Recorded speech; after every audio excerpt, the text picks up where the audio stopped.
تاریخ کے اوراق پلٹیں تو ہمیں بڑے بڑے فاتحین اور بادشاہوں کا ذکر ملتا ہے۔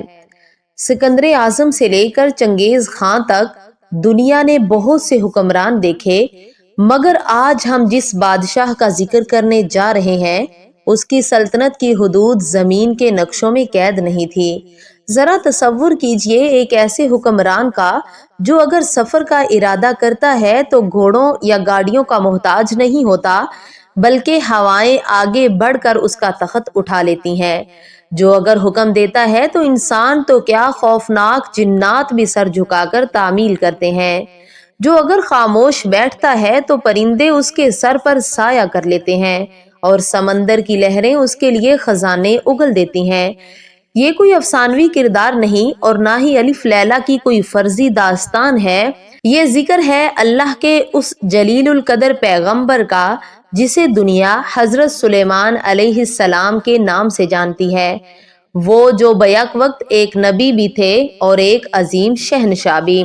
آج کی اس ویڈیو میں ہم آپ کو وقت کے اس سفر پر لے چلیں گے جہاں دیواریں شفاف شیشوں کی تھی، جہاں چیونٹیاں انسانوں سے کلام کرتی تھی اور جہاں تخت شاہی پلک جھپکنے میں ہزاروں میل کا سفر طے کرتا تھا۔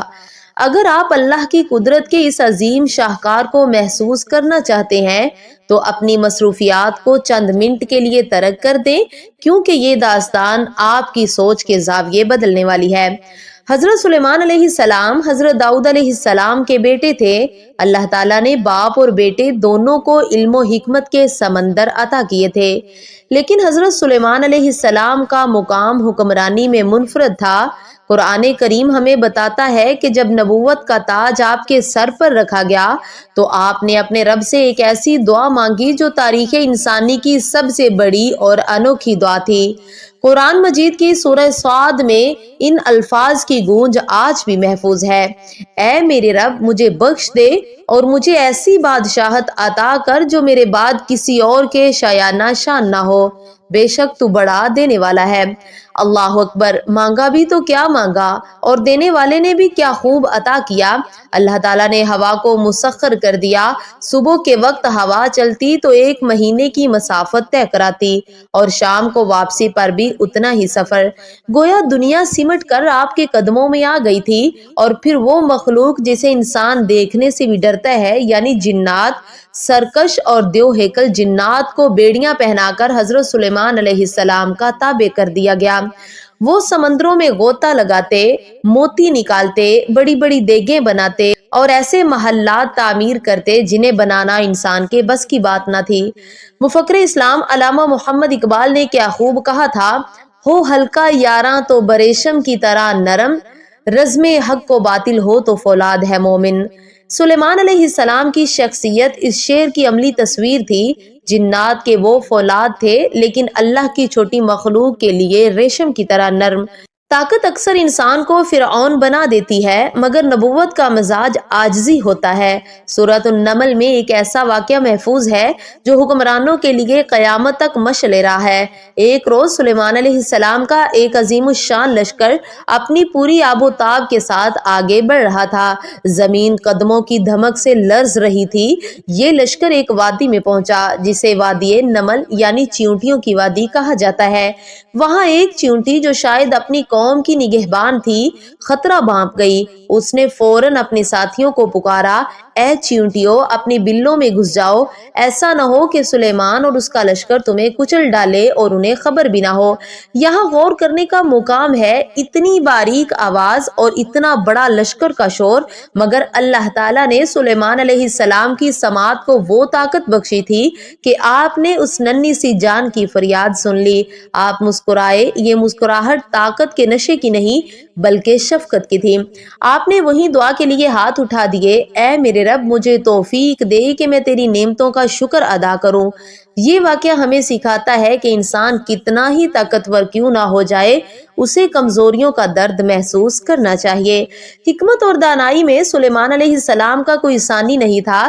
صحیح بخاری میں ایک واقعہ ملتا ہے جو عدالت اور نفسیات کا بہترین امتزاج ہے۔ دو عورتیں ایک بچے کے جھگڑے کو لے کر آپ کے والد حضرت داؤد علیہ السلام کے پاس آئیں اور پھر معاملہ سلیمان علیہ السلام کی عدالت میں پیش ہوا۔ دونوں کا دعویٰ تھا کہ بچہ میرا ہے، گواہ کوئی نہ تھا، ثبوت غائب تھا۔ ایسے میں حضرت سلیمان علیہ السلام نے ایک عجیب حکم جاری کیا۔ آپ نے جلاد کو تلوار لانے کا حکم دیا اور فرمایا، اس بچے کے 2 ٹکڑے کر دو اور دونوں عورتوں میں آدھا آدھا تقسیم کر دو۔ دربار میں سناٹا چھا گیا۔ یہ کیسا فیصلہ ہے؟ مگر یہ فیصلہ نہیں، ایک نفسیاتی وار تھا۔ جھوٹی عورت خاموش کھڑی رہی۔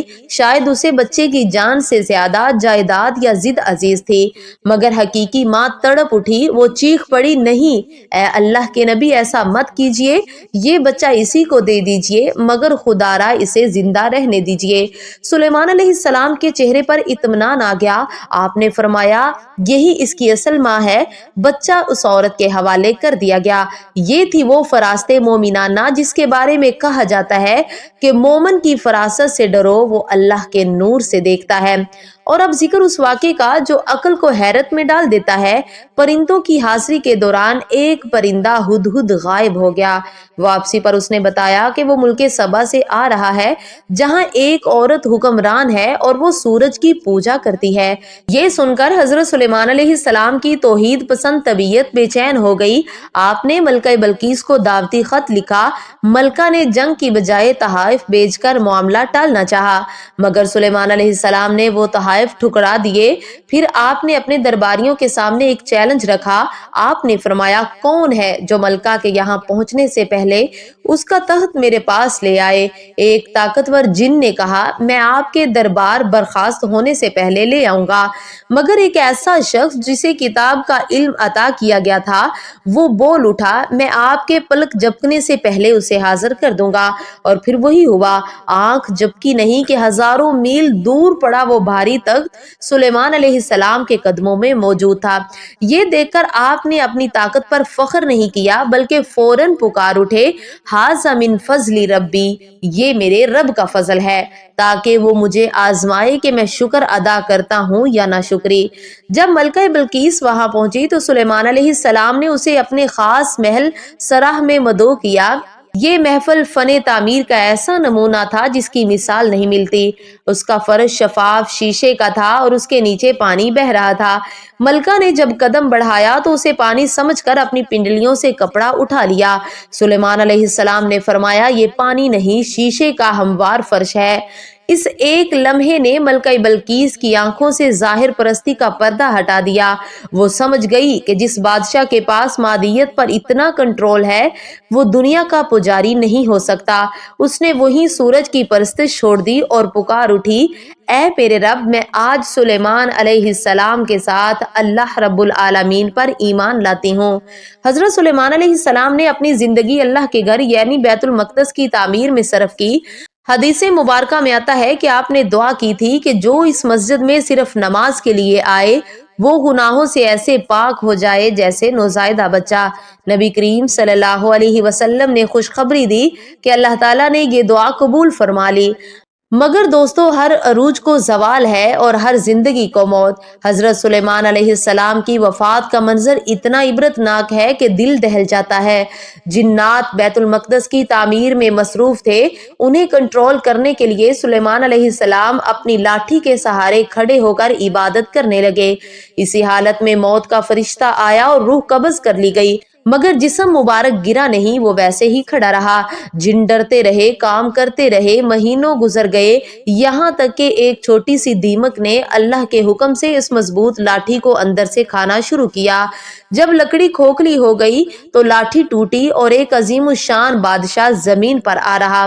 تب جا کر دنیا اور جنات پر یہ حقیقت کھلی کہ عالم الغیب صرف اللہ ہے، جنات نہیں۔ مولانا رومی رحمہ اللہ نے کیا خوبصورت بات کہی ہے، یہ دنیا ایک خواب ہے اور موت اس خواب کی تعبیر ہے۔ سلیمان علیہ السلام کی بادشاہت بھی ایک امتحان تھی، اصل بادشاہت تو آخرت کی ہے۔ تو دوستو حضرت سلیمان علیہ السلام کی زندگی ہمیں یہ پیغام دیتی ہے کہ اگر اللہ تعالیٰ آپ کو دنیا کی تمام دولت اور طاقت بھی دے دے تب بھی عاجزی مت چھوڑنا، کیونکہ موت وہ حقیقت ہے جو تخت والوں کو بھی مٹی میں ملا دیتی ہے۔ اگر اس واقعے نے آپ کے دل میں ایمان کی شمع روشن کی ہے تو کمنٹ باکس میں سبحان اللہ لکھنا مت بھولیے۔ ایسی ہی سچی اور ایمان افروز کہانیوں کے لیے اس چینل کو سبسکرائب کریں اور اس خیر کے سفر میں ہمارے ہم سفر بن جائیں۔ اگلی ویڈیو تک اللہ حافظ۔